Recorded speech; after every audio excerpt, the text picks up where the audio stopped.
So hello friends, कैसे हैं आप सभी लोग। आज हम पढ़ने वाले हैं बोटनी का सबसे पहला लेक्चर और सबसे पहले चैप्टर का, जो चैप्टर है हमारा sexual reproduction in flowering plant. इसके अंदर हमें पढ़ना है कि how flowering plant reproduce sexually. सबसे पहले हमें तो ये पता होना चाहिए, अगर आपने 11th में पढ़ा है तो फ्लावरिंग प्लांट हमारे कौन से प्लांट होते हैं। फ्लावरिंग प्लांट होते हैं हमारे एंजियोस्पर्म। सबसे पहले हमें ये लिखना पड़ेगा, फ्लावरिंग प्लांट होते हैं हमारे एंजियोस्पर्म। अब एंजियोस्पर्म हमारे ऐसे प्लांट होते हैं, जो प्लांट जिनके पास हमारे सीड होता है, इनके पास हमारे सीड होता है, और इनका जो फ्रूट होता है वो हमारा कवर्ड होता है सीड से। इनके पास सीड होता है, इनका जो फ्रूट होता है हमारा सीड से कवर्ड होता है। और इसके साथ ही साथ इनके अंदर हमारे डबल फर्टिलाइजेशन होती है, डबल फर्टिलाइजेशन होती है,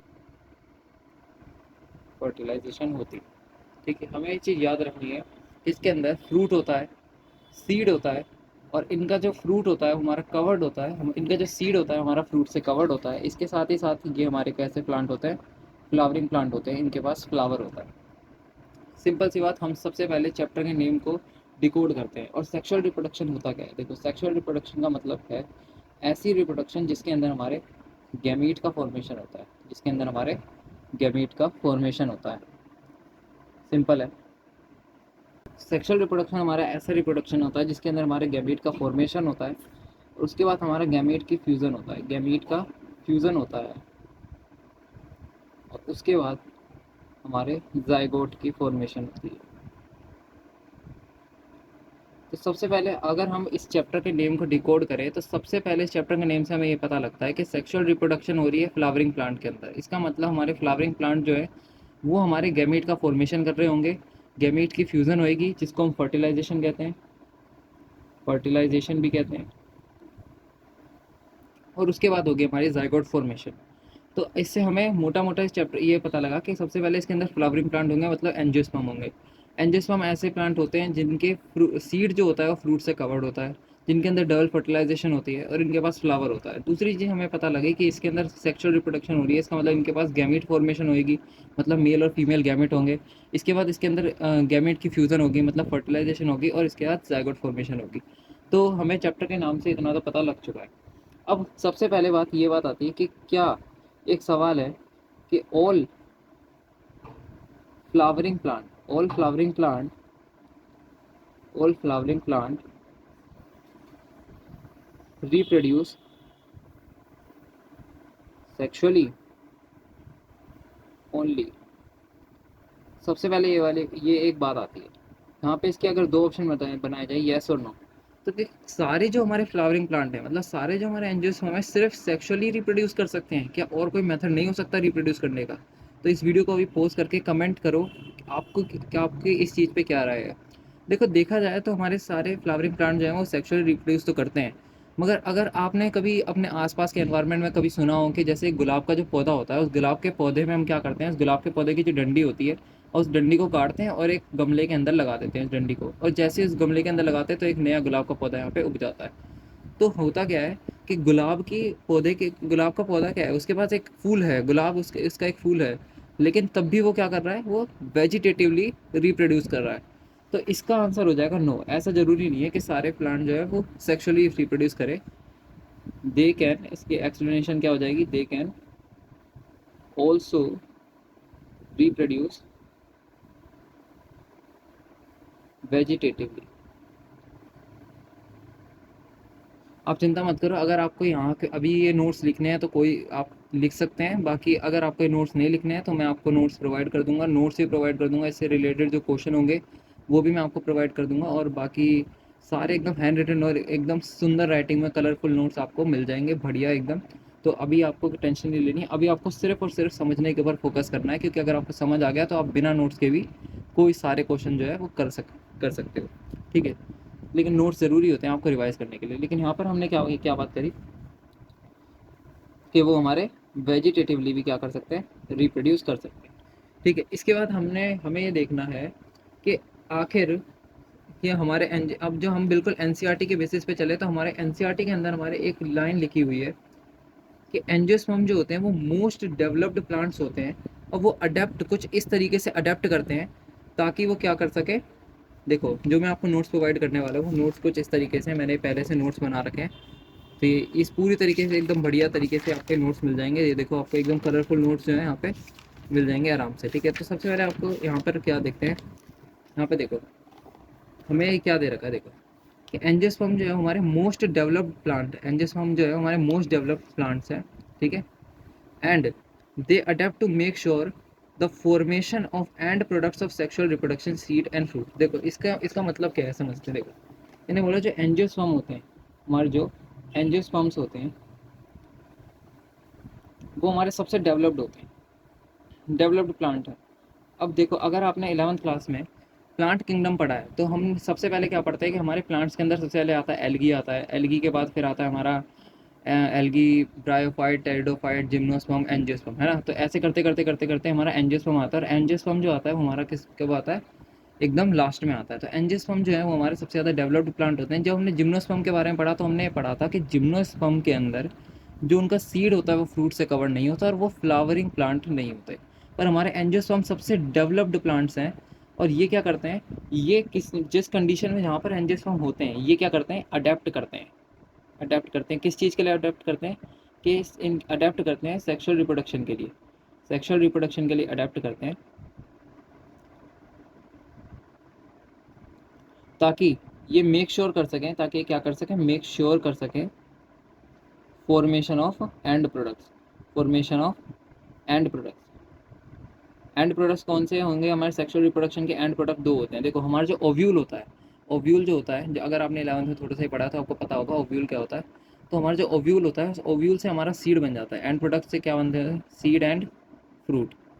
तो हमारे जो एंजियोस्पर्म होते हैं वो हमारे अडेप्ट करते हैं सेक्सुअल रिप्रोडक्शन करने के लिए, ताकि मेक श्योर कर सके कि उनके एंड प्रोडक्ट की फॉर्मेशन हो जो कि होती है सीड एंड फ्रूट। तो हमारे एंजियोस्पर्म जो है हमारे ज़्यादातर किससे वो रिप्रोड्यूस करते हैं, सेक्सुअली रिप्रोड्यूस करते हैं, लेकिन वो हमारे वेजिटेटिवली भी रिप्रोड्यूस कर सकते हैं। अगर आप 11th का थोड़ा सा भूल गए तो होता है, मतलब 11th में इतना कोई पढ़ता है नहीं, तो उसके लिए अगर मैं आपको बताऊं तो 11th में ये कुछ पढ़ाया जाता है कि जो हमारा सीड होता है, सीड हमारा 11th क्या ही आपने 10th में पढ़ा होगा, सीड जो आता है हमारा किससे आता है, फर्टिलाइज्ड ओवरी, फर्टिलाइज्ड ओव्यूल से, फर्टिलाइज्ड ओव्यूल से। और जो फ्रूट आता है वो आता है हमारा फर्टिलाइज्ड ओवरी से, ठीक है। सिंपल है, एकदम सिंपल है। अब इसके बाद अगर हम बात करें कि एड्स ऑफ रिप्रोडक्शन क्या है, एड्स ऑफ रिप्रोडक्शन का मतलब होता है कि टूल्स ऑफ रिप्रोडक्शन, ठीक है। अब हमारे अगर हम एनसीईआरटी की बिल्कुल लाइन बाय लाइन चले तो एनसीईआरटी के अंदर हमें दे रखा है कि हमारे जो फ्लावर्स होते हैं उसका क्या महत्व क्या है हमारी ज़िंदगी में, फ्लावर्स का क्या महत्व है। सबसे पहले हमें ये दे रखा है, देखो सिंपल सी बात है, हमें सबसे पहले समझना होगा कि फ्लावर का हमारा क्या महत्व है। देखो फ्लावर जो होते हैं वो देखने में बहुत एस्थेटिक लगते हैं, फ्लावर कैसे लगते हैं, देखने में बहुत एस्थेटिक लगते हैं, बहुत ज़्यादा अच्छे लगते हैं। ऐसे जेन जी की जनरेशन में एस्थेटिक वर्ड जो है वो कई बार सुनते हैं, तो एस्थेटिक मतलब देखने में काफ़ी ज़्यादा वो अच्छे लगते हैं, बहुत ज़्यादा कैची होते हैं हमारे आइज़ के लिए। और फ्लावर जो है वो ऑर्नामेंटल, हम कुछ सजाने के लिए फ्लावर का यूज़ करते हैं, कहीं पे सजाना हो उसके लिए फ्लावर का यूज़ करते हैं। और कभी कोई रिलीजन है, जैसे हम कहीं पूजा करने जाते हैं तो वहाँ पर हम फ्लावर का यूज़ करते हैं। और जैसे कोई कल्चरल कोई कुछ कुछ चीज़ हो रही, कोई फेस्टिवल है, वहाँ पर हम फ्लावर का यूज़ करते हैं। फ्लावर के जो है वो बहुत ज़्यादा महत्व है हमारी ज़िंदगी के अंदर। और इसके बाद बात करें तो हम जो है वो फ्लावर का सबसे पहले हम ये लिख लेते हैं किस किस चीज़ के लिए, हम एस्थेटिक के लिए। फ्लावर क्या होते हैं, एस्थेटिक होते हैं फ्लावर, फ्लावर हमारे एस्थेटिक होते हैं। और फ्लावर हमारे ऑर्नामेंटल, ऑर्नामेंटल होते हैं, ठीक है। और इसके बाद हम बात करें फ्लावर हमारे रिलीजियस, रिलीजियस पर्पज़ के लिए यूज़ करा जाता है, रिलीजियस पर्पज़ के लिए यूज़ करा जाता है। और वो हमारे कल्चरल वैल्यूज़ है ना, कल्चरल वैल्यूज़, इन सब चीज़ों के लिए फ्लावर जो है उसे हम क्या करते हैं, फ्लावर्स को हम यूज़ करते हैं। और फ्लावर जो है हमारे हमारी फीलिंग को एक्सप्रेस करने के लिए, टू एक्सप्रेस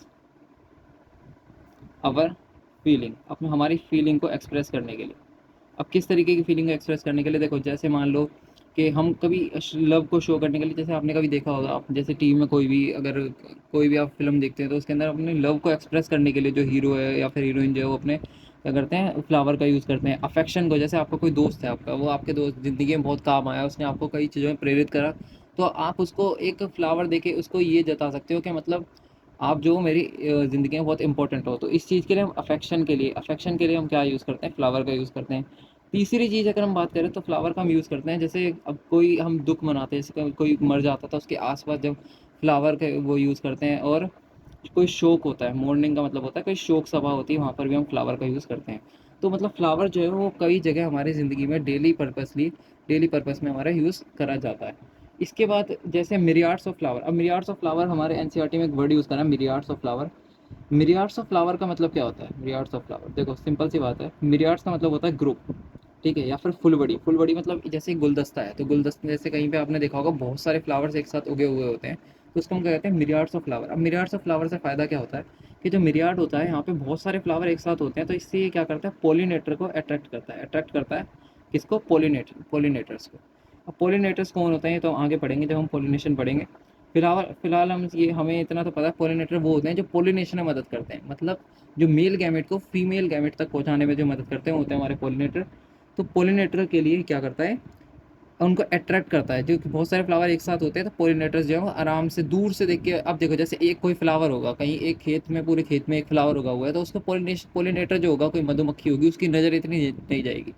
लेकिन मान लो बहुत सारे फ्लावर है, तो बहुत सारे फ्लावर एक साथ होंगे, तो कोई भी पोलिनेटर होगा, मधुमक्खी हो गई और इंसेक्ट्स हो गए, चींटी वीटी, ये सारे जो इंसेक्ट्स होते हैं, इन सब की नज़र जो है उस पर आराम से चली जाएगी, और वो नेक्टर की तलाश में, जो उसके अंदर नेक्टर होता है, हमने देखा है कि मधुमक्खी जो है वहाँ से वो निकालती, नेक्टर निकालती है, और उससे अपने छत्ते के अंदर लगाती है, नेक्टर को भरती है, जमा करती है हनी, है ना। तो इसलिए वो उसकी तलाश में जाएगी, और कभी कभार वो उसके अट्रैक्ट हो जाएंगे पोलिनेटर्स, तो वहाँ पर वो जाते हैं और वहाँ से क्या लेके, पोलन ग्रेन्स लेके फीमेल के पास लेके जाते हैं, तो उसको अट्रैक्ट करने में। और साथ ही साथ मिरियार्ड्स ऑफ फ्लावर में इतनी अच्छी खुशबू होती है, इसके अंदर जो हमारा सेंट्स एंड जो फ्रेगनेंस होती है, सेंट्स और जो परफ्यूम्स, सेंट्स और परफ्यूम्स जो हैं वो इससे बनते हैं। तो इसकी जो खुशबू होती है उससे भी हमारे क्या होते हैं, ओवरऑल हमारे पोलिनेटर्स जो होते हैं हमारे अट्रैक्ट होते हैं। और हमारे जो फ्लावर्स होते हैं, वो क्या होते हैं? हमारे फ्लावर्स जो होते हैं हमारे साइट होते हैं किस चीज़ के? सेक्सुअल रिप्रोडक्शन की। ये तो हमें पता ही है, फ्लावर्स क्या होते हैं? हमारे साइट होते हैं हमारे सेक्सुअल रिप्रोडक्शन की। सिंपल है। तो ये तो हमारा पूरे पेज पे, अब अगर मैं समराइज़ करूँ तो हमने सबसे पहले इस चैप्टर का नाम पढ़ा कि चैप्टर का नाम का मतलब क्या होता है, sexual reproduction and flowering plant. तो सबसे पहले हमें समझने की ज़रूरत है कि फ्लावरिंग प्लांट होते क्या है। फ्लावरिंग प्लांट होते हैं एंजियोस्पर्म। तो एंजियोस्पर्म जो है सबसे मोस्ट डेवलप्ड प्लांट होते हैं, और इनको हम फ्लावरिंग प्लांट कहते हैं। इनका जो सीड होता है वो हमारा मतलब सीड जो होता है हमारा कवर्ड होता है किससे? फ्रूट से। अब जैसे मान लो हमारा जो आम है, आम क्या है? वो एक एंजियोस्पर्म ही है। आम क्या है? एक एंजियोस्पर्म है। तो आम आम का जो पेड़ है वो एंजियोस्पर्म है। तो आम जब आप खाते हो तो उसका जो अंदर का सीड है वो बाहर के फ्रूट से कवर्ड है। तो बाहर का फ्रूट जो है वो फ्रूट है, और बाहर अंदर जो आपको वो गुठली निकलती है उसका सीड है, तो वो कवर्ड है, तो वो एक एंजियोस्पर्म का एग्जाम्पल है। इसके अंदर डबल फर्टिलाइजेशन होती है और इसके अंदर फ्लावर होते हैं। उसके बाद हमने देखा कि एंजियोस्पर्म में क्या, एंजियोस्पर्म में सेक्सुअल रिप्रोडक्शन है ना। तो सेक्सुअल रिप्रोडक्शन के अंदर हमारे, हम इतना तो जानते हैं, सेक्सुअल रिप्रोडक्शन के अंदर गैमीट फॉर्मेशन होती है, गैमीट फ्यूजन होती है, और जाइगोट फॉर्मेशन होती है। ठीक है, तो हमने ये पढ़ा। इसके बाद हमने पढ़ा एक स्टेटमेंट जो कि ये थी कि क्या सारे फ्लावरिंग प्लांट जो है वो रिप्रोड्यूस करते हैं सेक्सुअली? क्या सारे फ्लावरिंग प्लांट सिर्फ सेक्सुअली रिप्रोड्यूस कर सकते हैं? तो हमने एक लाइव एग्जांपल समझा कि जैसे गुलाब का पौधा जो होता है उसकी डंडी को हम काट के कहीं दूसरी जगह जब उगा देते हैं तो उससे भी एक गुलाब का पौधा उग के आ जाता है। तो मतलब ऐसा, ये बात सच तो नहीं है कि सिर्फ सेक्सुअली रिप्रोड्यूस करें। हाँ, सेक्सुअली रिप्रोड्यूस भी करते हैं, but they can also reproduce vegetatively. Vegetatively मतलब कि जब वो अपने, देखो हमारा जो कोई भी फ्लावर होता है या फिर कोई भी प्लांट जो होता है उसके दो पार्ट होते हैं। एक तो पार्ट होता है हमारा फ्लावर। फ्लावर क्या है? उसका रिप्रोडक्टिव पार्ट है, और बाकी उसकी जो स्टेम रूट ये सारे उसके वेजिटेटिव पार्ट है। वेजिटेटिव, जब अगर फ्लावर के अलावा वो किसी भी दूसरे पार्ट से रिप्रोड्यूस करता है तो हम कहते हैं कि वो वेजिटेटिव प्रोपोगेशन कर रहा है या फिर वो वेजिटेटिवली रिप्रोड्यूस कर रहा है। अब एंजियोस्पर्म जो होते हैं वो डेवलप प्लांट होते हैं। एंजियोस्पर्म क्या होते हैं? डेवलप प्लांट होते हैं। वो अडेप्ट करते हैं सेक्सुअल रिप्रोडक्शन के लिए, ताकि वो क्या कर सके, मेक श्योर कर सकें अपने एंड प्रोडक्ट, सेक्सुअल रिप्रोडक्शन के एंड प्रोडक्ट के फॉर्मेशन के लिए। और वो क्या होता है? हमारे सीड और फ्रूट। अब सीड क्या होता है? फर्टिलाइज ओव्यूल से जो बनता है उसको हम कहते हैं सीड, और जो फर्टिलाइज ओवरी से बनता है उसको हम कहते हैं फ्रूट। अब हमें इसके अंदर, अब हमें क्या करना है? अब हमें इसके अंदर देखना है कि हमारा क्या रिलेशन है किस चीज़ से। अब हमें देखना है कि हमारा क्या रिलेशन है, अवर रिलेशन विद फ्लावर। हमारा क्या रिलेशन है फ्लावर के साथ? ठीक है, अवर रिलेशन विद फ्लावर्स। तो फ्लावर्स के साथ हमारा क्या रिलेशन है? देखो, फ्लावर्स के साथ हमारा ये रिलेशन है, जो बायोलॉजिस्ट थे उन्होंने फ्लावर की एक क्या दी, देखो अब एक बात बताओ, आपके अंदर मतलब अगर आप बायो पढ़ रहे हो और अगर कोई रैंडम बंदे से अगर कोई पूछेगा कि फ्लावर क्या होता है, तो वो क्या जवाब देगा कि फ्लावर क्या होता है, एक फूल होता है ना? फ्लावर क्या होता है? एक फूल होता है, अच्छी खुशबू देता है और देखने में बढ़िया लगता है और ऐसे लोगों को एक दूसरे को देते हैं, है ना? ठीक है, तो वो देगा। लेकिन अगर आप बायोलॉजी पढ़ रहे हो तो आप की डेफिनेशन और उस बंदे की डेफिनेशन में क्या फ़र्क है? तो बायोलॉजिस्ट ने एक डेफिनेशन दी, ठीक है? बायोलॉजिस्ट ने क्या दी? एक डेफिनेशन दी। उन्होंने ये बोला कि जो फ्लावर होते हैं, flower is morphological, flower is morphological and embryological, embryological Marvel and site of sexual reproduction. अब उस बंदे को क्या पता, अब जिसने साइंस नहीं पढ़ी, जिसने बायो नहीं ली, उसको क्या पता? अब कोई मैथ वाला बच्चा, पीसीएम वाला बच्चा है, उससे उसे क्या पता कि फ्लावर किससे सेक्सुअल रिप्रोडक्शन करते हैं? हाँ, 10वीं पढ़ा होगा, लेकिन उसको कैसे पता कि कैसे होती है सेक्सुअल रिप्रोडक्शन? उसे कुछ नहीं पता। ठीक है, तो क्या बोला, अरे फ्लावर होता है, ऐसी खुशबू सी आती है, बढ़िया लगता है देखने में, और बस उसे ये पता है। लेकिन अगर उसमें और आप में क्या फ़र्क है? आपने बायो लिए किस लिए लिए? तो बायो लिए तो थोड़ा टोरा जमाने के लिए, तो इसीलिए तो बायोलॉजिस्ट जो है उन्होंने कुछ टोरा जमाने के लिए एकदम भारी भरकम सी मतलब डेफिनेशन दी कि मतलब अगर उस बंदे को सुना दोगे, आर्ट्स कॉमर्स वालों को सुना दोगे, तो भाई वो पागल हो जाएंगे, है ना? बोलेंगे भाई ये क्या बात बोल दी तूने। तो सबसे पहले मार्वल क्या होता है? मार्वल को होता है अजूबा, है ना? तो इन्होंने क्या बोला कि मोर फ्लावर जो है वो मोर्फोलॉजिकल, मतलब मोर्फोलॉजिकल और एम्ब्रियोलॉजिकल एक मार्वल है। ऐसा क्यों बोला? देखो, मोर्फोलॉजिकल मतलब उसके बाहर, मोर्फोलॉजिकल मतलब उसके जो बाहर के करेक्टर। अब मोर्फोलॉजिकल कैसे? क्योंकि वो क्या होता है, आई कैचिंग होता है। फ्लावर क्या होता है? आई कैचिंग होता है, ठीक है, देखने में बहुत अच्छा लगता है ना? और फ्लावर देखने में बहुत अच्छा लगता है, फ्लावर बहुत अच्छी खुशबू देता है ना? ये तो हो गया इसका मॉर्फोलॉजिकल। पर एम्ब्रियोलॉजिकल का मतलब ये है कि फ्लावर क्या कर सकता है, फ्लावर की मदद से हम, फ्लावर सेक्सुअल रिप्रोडक्शन करके क्या कर सकता है, जिस मतलब फ्लावर सेक्सुअल रिप्रोडक्शन करके हमारे सीड और फ्रूट बना सकता है। और अगर हम एक शॉर्ट में बोलें तो वो क्या कर सकता है? एम्ब्रियो बना सकता है, एम्ब्रियो बना सकता है। जाइगोट फॉर्मेशन के बाद क्या बनता है? एम्ब्रियो बनता है। तो फ्लावर क्या कर सकता है? एम्ब्रियो बना सकता है। और मॉर्फोलॉजिकली वो बहुत ज़्यादा आई कैचिंग होता है, बहुत ज़्यादा अट्रैक्टिव होता है। इस चीज़ को बायोलॉजिस्ट ने एक स्टेटमेंट दी कि फ्लावर मॉर्फोलॉजिकल और बायोलॉजिकल एक मार्वल है। मार्वल मतलब एक अजूबा है। और ऑल्सो वो क्या है? Site of sexual reproduction. ठीक है, सिंपल एकदम डेफिनेशन है। ये आपने 10th में ही पढ़ा था, site of sexual reproduction flower के बारे में थोड़ा बेसिक तो पढ़ा ही था। अब सबसे बड़ी बात आती है कि तुमसे हम फ्लावर फ्लावर तो कर रहे हैं, पर फ्लावर आखिर बनते कैसे हैं? तो हमें जानने की ज़रूरत है कि फ्लावर आखिर बनते कैसे हैं। How flower formed, how flower are formed. देखो, सिंपल सी बात है, फ्लावर को बनाना है तो हम कैसे बनाएंगे? देखो, हमने है ना, अगर आपने 11th में थोड़ा सा भी पढ़ा है, मेरे को लगता है, अगर देखो कुछ लोगों ने तो पढ़ा ही होगा, तो जिन लोगों ने पढ़ा है उनको पता होगा, और जिन लोगों ने नहीं पढ़ा वो सुन लो। देखो भाई, सिंपल सी बात है, ये है हमारा एक बेस है, ठीक है, ये हमारे एक सॉइल है, ये हमारी एक ज़मीन है। इस ज़मीन के ऊपर जब भी देखो, ये मान लो हमारा कोई सीड का जब भी एक पार्ट, दो पार्ट होते हैं एक सीड के, एक एम्ब्रियो जो होता है उसके दो पार्ट होते हैं, एक होता है ऊपर वाला, एक होता है नीचे वाला। जो ऊपर वाला पार्ट होता है इसको हम क्या कहते हैं? प्यूम्यूल। देखो, नोट्स आपको मिल जाएंगे, आप यहाँ पे ध्यान मत दो कि मतलब नोट्स कैसे बन रहे हैं, अच्छे बन रहे हैं, बेकार बन रहे हैं, ये सब छोड़ो, नोट्स आपको मिल जाएंगे। और ये नीचे वाला पार्ट होता है, इसको हम क्या कहते हैं? रेडिकल। अभी जो प्यूम्यूल वाला पार्ट है ये हमारा बनाता है शूट सिस्टम। ये प्यूम्यूल वाला पार्ट है ये हमारा बनाता है स्टेम, लीव्स, ये हमारा बनाता है शूट सिस्टम। और जो रेडिकल वाला पार्ट है हमारा बनाता है रूट सिस्टम। तो नीचे हमारा जो है रूट सिस्टम, ये हमारी रूट है और ये हमारी शूट है। मान लो अभी के लिए ये हमारी रूट है, हमारी शूट है, ठीक है? ये हमारा सीड था, ये हमारा सीड था, ये रूट, ये शूट। अब इसके ऊपर, सबसे टिप के ऊपर, ये जो हमारी शूट होती है, इसके टिप के ऊपर क्या होता है? यहाँ पर होता है हमारे एस एम। एस एम क्या होता है? Shoot apical meristem. Shoot apical meristem. देखो, मेरिस्टेम सेल्स जो होते हैं वो हमारे कंटिन्यूसली डिवाइडिंग सेल होते हैं, और ये क्या करते हैं? हमारे किसी भी प्लांट की लेंथ को बढ़ाने में मदद करते हैं। देखो ये क्या करेंगे? देखो, ये अब हवा में तो सेल ऐड करेंगे नहीं, यहाँ पे तो ऐड हो नहीं सकते, तो ये क्या करते हैं? नीचे सेल ऐड करते रहते हैं, यहाँ पे सेल ऐड करते रहेंगे और इनकी हाइट बढ़ती रहेगी। ऐसे हमारे रूट पे होते हैं root apical meristem, root apical meristem, root apical meristem. और रूट एपिकल मेरिस्टेम में क्या होता है? देखो, अब यहाँ पर ये नीचे जमीन में, और जमीन में थोड़ी सेल ऐड करेंगे, ये कहाँ ऐड करेंगे? ऊपर की तरफ सेल ऐड करते जाएंगे यहाँ पे, और इसकी रूट की लेंथ बढ़ती जाएगी, ठीक है?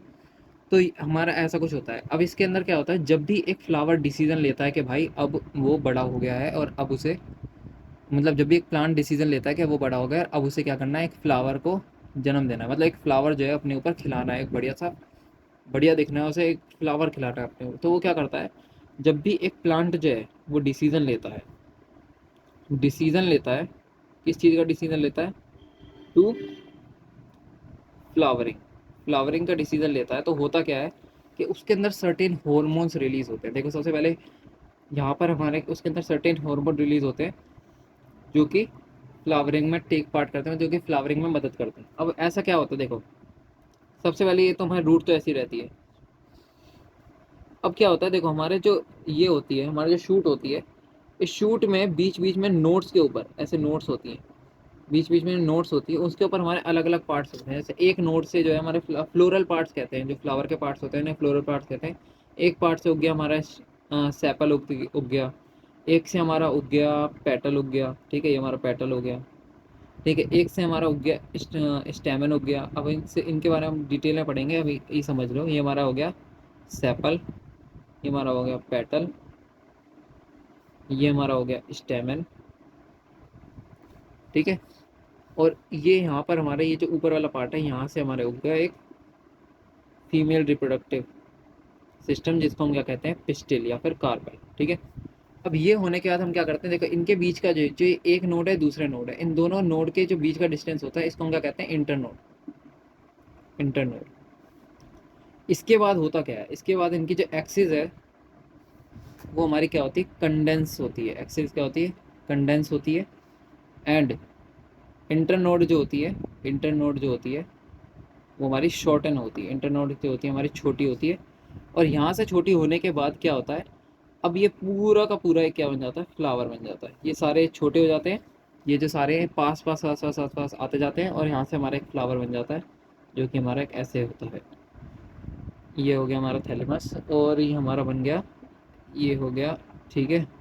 यहाँ से हमारा ये निकल गया, एक ये निकल गया, पीछे से हमारा पेटल आ गया, और यहाँ से हमारा एक सेपल आ गया।